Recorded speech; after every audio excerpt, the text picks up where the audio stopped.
मोहम्मद आजम खान और उनके बेटे अब्दुल्ला आजम पर रामपुर की एमपी एमएलए कोर्ट ने फर्जी पैन कार्ड मामले में 7 साल की सजा सुनाई है।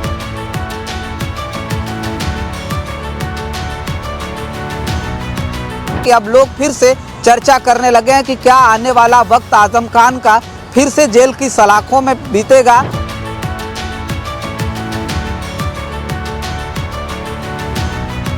जो आजम खान को लेकर के कहा जाता है कि आजम खान के ऊपर इतने बड़े कद्दावर नेता का फिर से तीसरी बार जेल जाना, ये अब समाजवादी पार्टी के लिए किस तरह का झटका होगा। इतने मुकदमे लादे गए कि कुछ तो ऐसे मुकदमे थे जो एक रात में मतलब आधा घंटा 1 घंटा के अंदर कई दर्जनों मुकदमे दर्ज किए गए थे।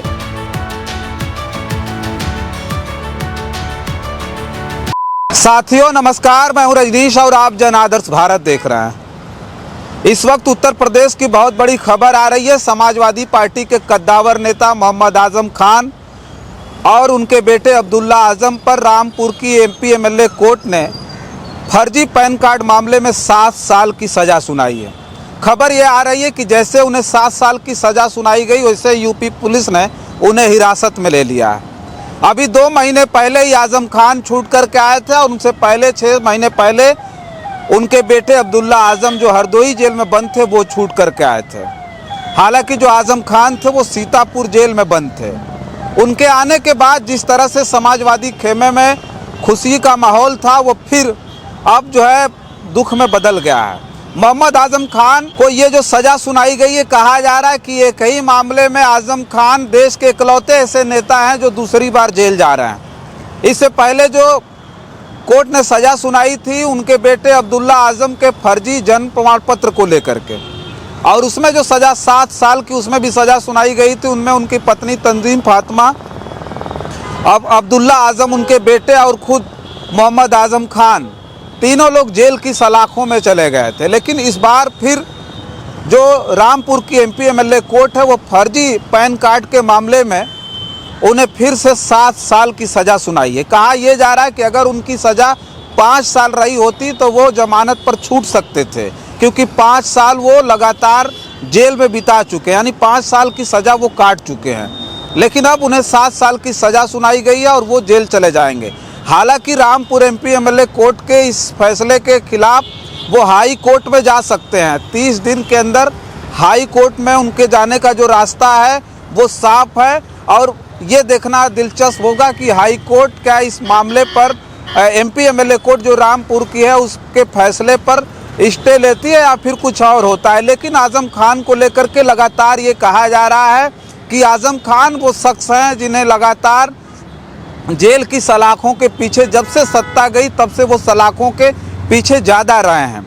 आजम खान को लेकर के समाजवादी पार्टी के खेमे में इस वक्त हलचल इसलिए तेज हो गई है कि जैसे वो जेल से बाहर आए थे तो कयास ये लगाया जा रहा था कि आजम खान फिर से उत्तर प्रदेश की राजनीति में सक्रिय होंगे और ये समाजवादी पार्टी के लिए 2027 के चुनाव के लिए बहुत बड़ा मामला होगा। लेकिन उनके ऊपर फिर से एमपी एमएलए कोर्ट जो रामपुर की 7 साल की सज़ा सुनाए जाने के बाद आजम खान और उनके बेटे अब्दुल्ला आजम फिर से पुलिस हिरासत में हैं, ऐसी खबर आ रही है। समाजवादी खेमे में इस वक्त इस बात को लेकर के ज़रूर मामला चल रहा होगा कि क्या मोहम्मद आजम खान को समाजवादी पार्टी के नेता होने की जो सज़ा है वो लगातार मिल रही है। क्योंकि एक मामले में सोचिए कि फर्जी जन्म प्रमाण पत्र के मामले में जब सज़ा सुनाई गई, कहा यह जा रहा है कि अब्दुल्ला आजम जो जिनके फर्जी जन्म प्रमाण पत्र की बात कही जा रही है, उनका जो जन्म प्रमाण पत्र था वो जो है सबसे पहले रामपुर से बनाया गया था। जो रामपुर से उनका जन्म प्रमाण पत्र बना था उसमें उनकी जन्म तिथि 1990 थी। लेकिन जब 2017 के विधानसभा चुनाव में उनके चुनाव लड़ने की बात आई तो उनकी उम्र कम थी, इसलिए लखनऊ से उनका फर्जी जन्म प्रमाण पत्र बनाया गया था जिसमें उनकी जन्म तिथि 1993 दर्शाई गई थी। उस मामले में जो है मोहम्मद आजम खान को कहा गया कि उस साजिश में मोहम्मद आजम खान संलिप्त थे। उनकी पत्नी तंजीम फातिमा और जो है अब्दुल्ला आजम को 7 साल की सज़ा सुनाई जाती है। उस वक्त ये तीनों लोग जेल चले जाते हैं। फिर ये जमानत पर जैसे छूट करके बाहर आते हैं उसके बाद फिर एक जो बड़ा मामला आ रहा है, उसी मामले में जिस जन्म प्रमाण पत्र की बात कही जा रही है अब जो है उनके फर्जी पैन कार्ड का मामला जो आया है उसमें अब 7 साल की सज़ा जो रामपुर की एमपी एमएलए कोर्ट है उसने सुनाया है। सोचिए कि जो आजम खान को लेकर के कहा जाता है कि आजम खान के ऊपर जो है इतने मुकदमे लादे गए कि कुछ तो ऐसे मुकदमे थे जो एक रात में मतलब आधा घंटा 1 घंटा के अंदर कई दर्जनों मुकदमे दर्ज किए गए थे।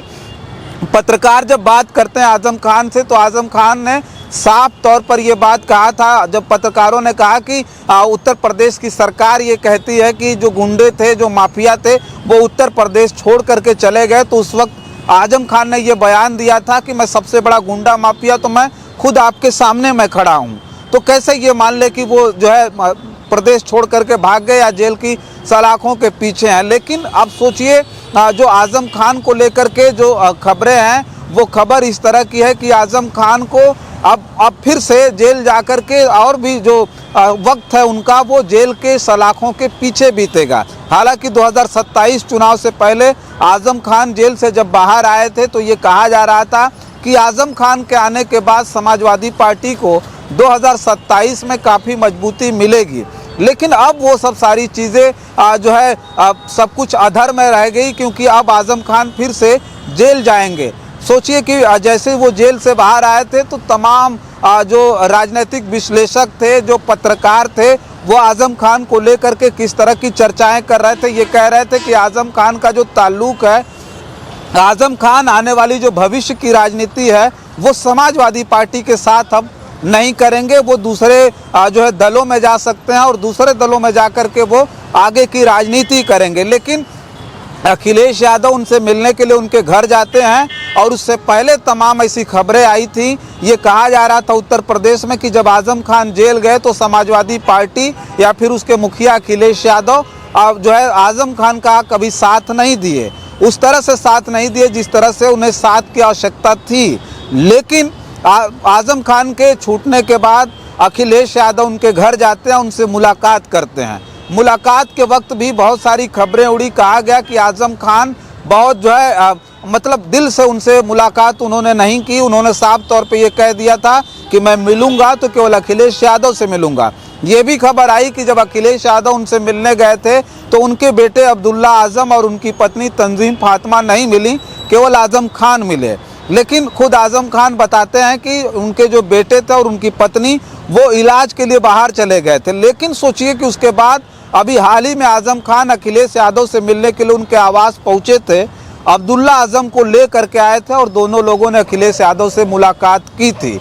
उसके बाद फिर से जो एमपी एमएलए कोर्ट रामपुर है उनके जो बेटे अब्दुल्ला आजम के फर्जी पैन कार्ड के मामले में अब्दुल्ला आजम के साथ साथ जो है आजम खान को भी जो एमपी एमएलए कोर्ट रामपुर है उसने सज़ा सुनाई है और साफ तौर पर ये कहा है कि ये फर्जी जो पैन कार्ड है उसे बनवाने में सबसे बड़ी साजिश जो की है वो आजम खान ने की है। तो आजम खान फिर से जेल जाएंगे और जेल जाने के बाद अब उत्तर प्रदेश की जो राजनीति है उसमें फिर से जो गर्माहट है, आजम खान को लेकर के जो चर्चाएं अब हैं वो अब इस तरह की हैं कि अब लोग फिर से चर्चा करने लगे हैं कि क्या आने वाला वक्त आजम खान का फिर से जेल की सलाखों में बीतेगा या फिर हाई कोर्ट से उन्हें राहत मिलेगी। इससे पहले 6 दिसंबर को एक जो है सुप्रीम कोर्ट में जो इन्होंने याचिका दायर की थी उसमें कहा गया कि सुप्रीम कोर्ट ने उस याचिका को खारिज कर दिया था।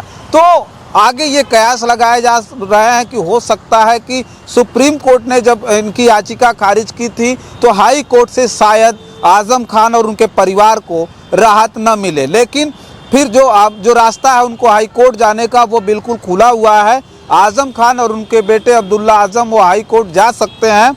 लेकिन जो सबसे बड़ा सवाल है आजम खान को लेकर के कहा जा रहा है कि एक ही मामले में 2-2 बार जो सज़ा सुनाई गई आजम खान को, आजम खान देश के इकलौते ऐसे नेता बन गए हैं जिनके ऊपर लगा जो ग्रहण है वो किसी तरह से छटने का नाम नहीं ले रहा है।